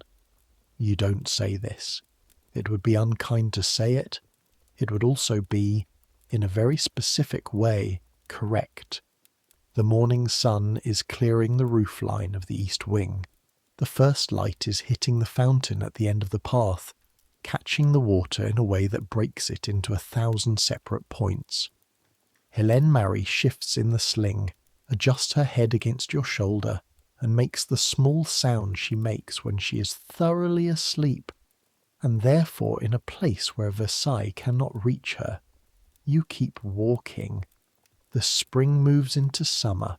Hélène Marie learns to sit, and then to pull herself upright, and then to stand while holding the edge of a table, swaying with the determined expression of someone newly in possession of vertical orientation and committed to maintaining it. She is, against all expectation, a cheerful baby. The serious eyes and the inherited nose have not translated into a serious temperament. She laughs often, and at things that aren't obviously funny, which suggests either a sophisticated sense of the absurd or a neurological generosity toward the world that you hope she will not lose. The nursery maids adore her. Margaret is stoic in her affection, which is the deepest kind. Even the Duke, in his reserved and efficient way, has developed the habit of stopping by the nursery in the late afternoon, when his schedule allows, to hold her for 20 minutes, and then return to the world of adult men making adult decisions about adult things. You visit every day. You visit beyond protocol, beyond the recommended intervals, beyond the point where a strict reading of the household expectations would say it is necessary. The nursery staff has long since stopped performing for you when you arrive, and just hands you the baby, which is the highest form of comfort they can offer. You spend the visit sitting on the floor sometimes when Hélène Marie is working on the business of crawling and wants a destination to crawl toward, and the nursery maids pretend not to notice that a duchess is sitting on the nursery floor in her afternoon gown, and you pretend not to care about their noticing, and Hélène Marie arrives at your knee with the expression of a mountaineer completing a summit, and grabs your finger with both hands and says something that isn't a word yet, but is clearly meant to be. She will learn to talk. She will learn to walk and to run, and eventually to navigate the corridors of Versailles with the competence of someone who has grown up here, who has absorbed its protocols with the ease of a native language rather than the effort of a learned one. She will learn to perform as everyone here learns to perform, but she will also have, you have decided, the room inside her head where she does not perform. The small room that you've been building in yourself. You will build it for her.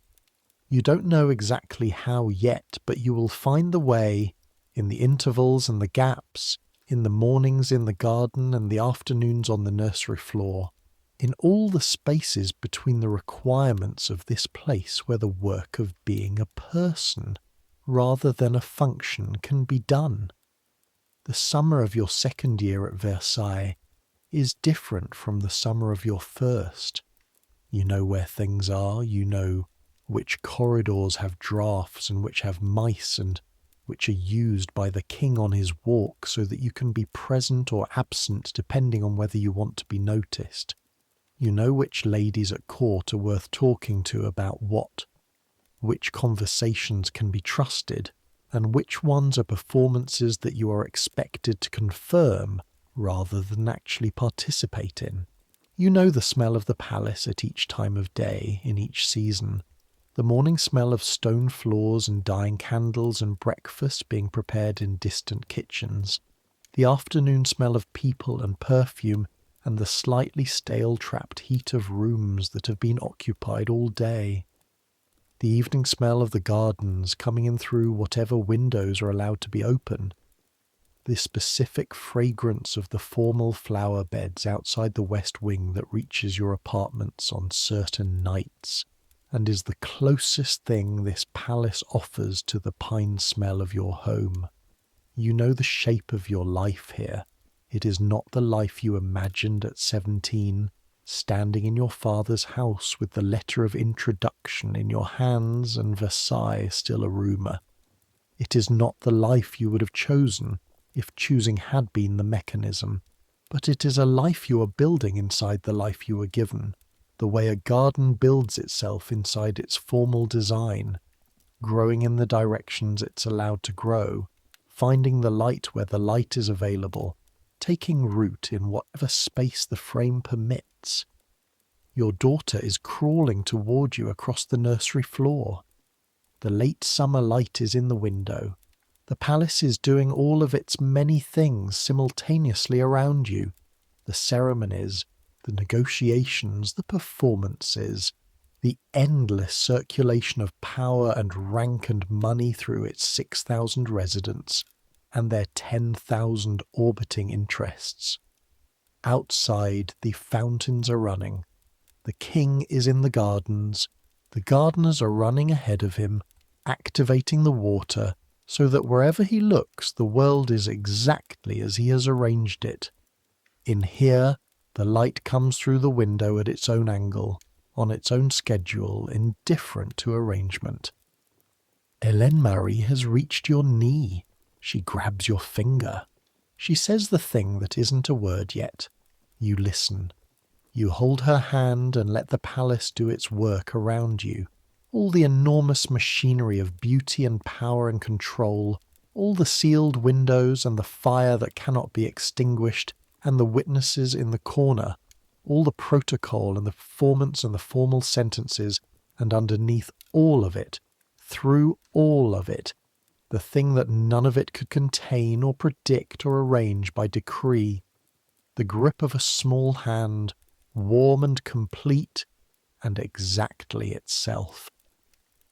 The bells of the palace chapel mark the hour, 1 hour until the afternoon ceremony, 45 minutes before Victoire will appear to begin the preparations, 30 minutes, at least, still available.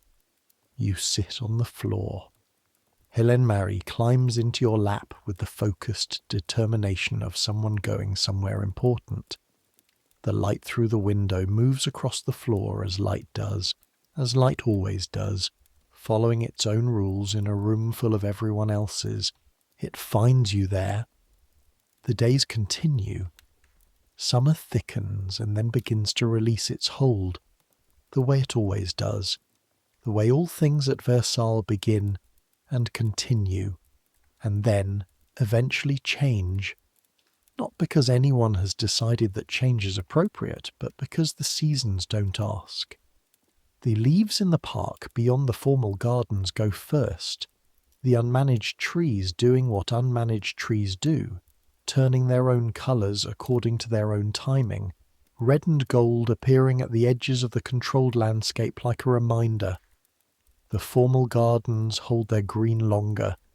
The gardeners fight for it, raking, tending, removing anything that shows the season's truth before the king has made his final walks of summer. This, too, is Versailles. The belief that the rule apply even to time, that the right application of effort can delay what is coming, hold off the season, keep the green past its natural term. It works for a while, It always works for a while, and then October comes, and the red takes everything, and even the fountains look different in the autumn light, the water carrying something of the changed sky, and the palace settles into its winter version, and the cycle begins again. You have been here for 3 years now. 3 full cycles of Versailles, the summer ceremonies and the winter cold and the spring replanting and the autumn release. 3 years of performing correctly and navigating carefully and building, in the gaps, something that belongs to you and to your daughter rather than to the institution. Your daughter is 2 years old and has strong opinions about breakfast. She has managed, through mechanisms you find genuinely impressive given the environment, to become a person, not a function, not a cipher in the royal genealogy, not simply the product of a specific night in August. A person with specific preferences and specific fears and specific forms of stubbornness that you recognize from your own face in mirrors and that make you feel something you don't have a precise word for at Versailles, because the precise word is too simple for a palace this complicated. The word is proud. You are proud of her. You are proud of her stubbornness and her opinions about breakfast and her laugh and her grip and the particular expression she makes when she's deciding whether to trust something. You're proud of the fact that she has grown up here and is not yet the palace, that the room you have been building for her in the intervals and gaps seems to be working, seems to be holding some space that is hers irreducibly, regardless of what the palace requires of the rest of her. She will learn. She will have to. The performance will be required. The composure will be acquired. The correct sentences will become second nature in the way that they become second nature to everyone who grows up inside these walls. She will say the right things to the right people with the right face, and she will do it well, because she is her father's daughter and also yours, and you're both good at it now. But the room will be there, the room inside the performance. You will make sure of it. The autumn light through the window of the nursery is the particular amber of late October in France. The light that has travelled through so many leaves, it arrives already changed, already gold, already carrying its own argument about the nature of things. Hélène Marie is sitting on the floor with a wooden horse that was given to her by the Duke last week, examining its wheels with the focused attention of an engineer. The nursery maid is folding things in the corner. The palace is doing what it does. You watch her. The wheels on the wooden horse are perfect little wheels. She has discovered that if she pushes the horse, the wheels turn, and this is apparently one of the most interesting things that has ever happened in the history of interesting things, and she's going to push it again and observe the result, and then push it again and observe the result again. And this will continue for as long as she's allowed to continue it. You could watch this for a long time. The November comes with fog. The fog of Versailles in November is specific. It comes in from the Ile-de-France countryside and fills the gardens and blurs the geometry of the formal hedges, and makes the fountains, which have been shut off for the winter now, the water drained from the pipes against the coming freeze, look abandoned in a way they never look when they're running. The palace in fog is a different palace, less triumphant, more intimate.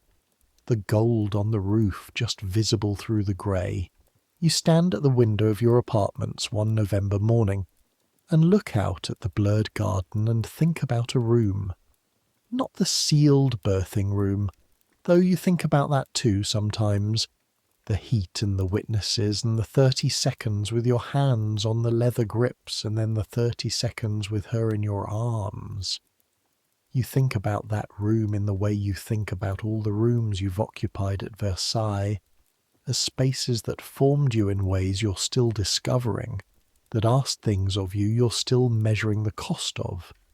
The room you're thinking about now is the one you're building.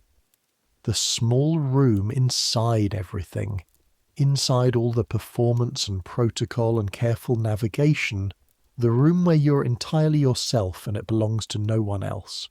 You've been building it for 3 years, and it is large enough now, substantial enough, that you can feel its edges, can tell where you end and the institution begins, which was not always something you could do.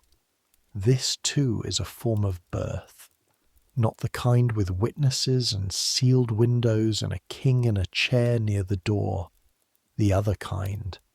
The kind that happens slowly in the accumulated months, in the morning walks and the afternoons on nursery floors, and the conversations with women who smell of herbs and have 40 years in their hands, in all the moments when the palace required you to be one thing, and you quietly, carefully, remained something else. You're still becoming. You will be, for a long time. Possibly forever, though you don't know that yet. Don't have the long view on your own life that would show you how much further the becoming goes. But right now, in this moment, in the fog outside the window, and the warmth of the room behind you, and the sound of your daughter's voice from the nursery across the hall, you know the following things, which is more than you knew when you arrived here. You know that beauty and horror can share a room without cancelling each other out. That the most controlled environment in France has things in it that no control can manage. That tradition is a form of love and a form of violence simultaneously, and the difference depends entirely on whether you're the one giving or the one receiving, that a sealed window is not only a sealed window, that the most important thing that has happened to you in this palace happened in a gap, in an interval, in the 30 seconds between the official events. That don't fight it is, on reflection, the best advice anyone at Versailles has given you. And that the wood smoke from the fire and the smell of the November fog coming under the window frame and the sound of a wooden horse rolling across a floor, these things are yours. These things the palace cannot schedule or perform or arrange in its hierarchy of significance. You hear Hélène Marie laugh at something. The sound is simple and absolute and entirely its own. The fog outside the window is beginning to lift. Not all the way. It will be grey until noon at least, but lightening. The shapes of the formal hedges returning gradually from the blur. The sky above the fog is a lighter grey, the sun working on it from above, the way the sun eventually works on all the things that obscure it. The palace is waking up. The machine is starting. Doors opening, feet moving, fires being built and water being heated, and 1,000 domestic engines turning over for the day. You turn from the window. Your daughter is calling you from the nursery. You go. It is later, much later, that you will try to explain to your daughter what it was like. Not the birth itself, that is too large and too specific, requires too much context, but the year that surrounded it, the shape of Versailles from the inside, what the sealed room felt like, what Celeste's voice felt like, what it felt like to receive 30 seconds between the official events and then let them end and go to sleep. You will try to explain it in the way of all women who try to explain these things to daughters who are not yet in the rooms where they will have to be explained, partially, imperfectly, with the awareness that the explanation will always be insufficient, and the daughter will always, eventually, have to find her own version of the same understanding, but you will try. Hélène Marie at 7 years old will ask you why the babies at court are not their mothers, and you will tell her about Marguerite, and about the palace, and about the things that the palace requires. She will make the face she makes when she's deciding whether to trust something. Hélène Marie at 10 years old will ask you about the room, the sealed room, the witnesses, and you will tell her as much of it as is useful to tell a 10-year-old, which is that everything at Versailles has a reason, and the reasons are sometimes better than the outcomes, and the thing to hold on to in a room full of required witnesses is the knowledge that some things in you cannot be witnessed. Hélène Marie, at 17 years old, on the morning before her own wedding, will come to your apartments early and sit with you in the window and ask you nothing. Just sit there, which is the question. And you will sit with her in the window and let the morning come in, and there will be nothing to say that isn't already there, in the light and the warmth and the two of you sitting before the day begins. The day will begin. It always begins. But right now, there is just this, and this is enough. The fire in your apartments has burned down to coals. The November night has settled itself over Versailles with the absolute conviction of seasons, the fog lying thick on the garden, the palace breathing its enormous breath into the dark. The corridors are quiet. The ceremonies are done. The 6,000 residents have retired to whatever version of rest their rank provides, and the sounds of the palace have reduced themselves to the background. The distant footstep, the creak of timber, the occasional voice in a corridor, the bells at the far end of the estate marking the hour. Your daughter is sleeping. You know this because you checked, as you check every night. The brief walk to the nursery door, the familiar warmth of that room, the specific sound of a sleeping child's breath, which is a sound you have memorized without intending to, the way you memorize the things that matter without intending to, that simply become part of the knowledge you carry. She is sleeping, she is safe, the nursery fire is tended, the maids are there. You're back in your own apartments, in the chair by the window, looking out at the fog-blurred garden. The lights of the palace are fewer now. Here and there a window still bright, someone working late, or unable to sleep, or conducting one of the private businesses of night that Versailles accommodates alongside its public ones. The golden blur of them through the fog, the dark bulk of the west wing, the pale shapes of the statues in the parterre, barely visible through the grey. You're 22 years old, which is not old, which is young enough that you still sometimes think you might understand the shape of your life ahead. You know better, but you still sometimes think it. This is fine. The thinking is one of the things the room is for. The fog moves. Slowly, barely perceptibly, but it moves. The outdoor air doing its own work, unhurried, following its own rules in the formal garden that has been designed to follow everyone else's. You watch it. The night is quiet. The bells somewhere, the palace chapel distant, mark the small hours. The sound travels through the fog, slightly blurred, arriving at your window after its brief journey from the bell tower to here. The journey is short by any measure, a few hundred meters maybe. But in November, fog, in the deep quiet of a palace going to sleep, a few hundred meters is a world. The coals in the fireplace pop, settle. You are warm, you are fed, you are here, in this room, in this palace, in this life that you have been building inside the life you were given. You are tired, in the clean way of a day that asked for what you had and received it. Your eyes are heavy. You could sit here for a while longer. You've sat here on other nights, watching the fog and the lights and the shape of this place that has formed you, this improbable, magnificent, impossible place. You could sit here and follow the thoughts that come. the long thoughts that come at this hour, the thoughts about your daughter and your mother-in-law and Celeste and Marguerite and the king in his chair near the door and the sealed windows and the 30 seconds and all of it, all the rooms you've occupied, all the mornings in all the gardens, all the versions of yourself that have been assembled and reassembled in the years since you arrived. But the coals are settling. The room is soft with the specific warmth of late evening. The fog outside is doing its gentle work on the lights. You close your eyes. The sounds of the palace at this hour are the sounds of a large, complicated thing at rest.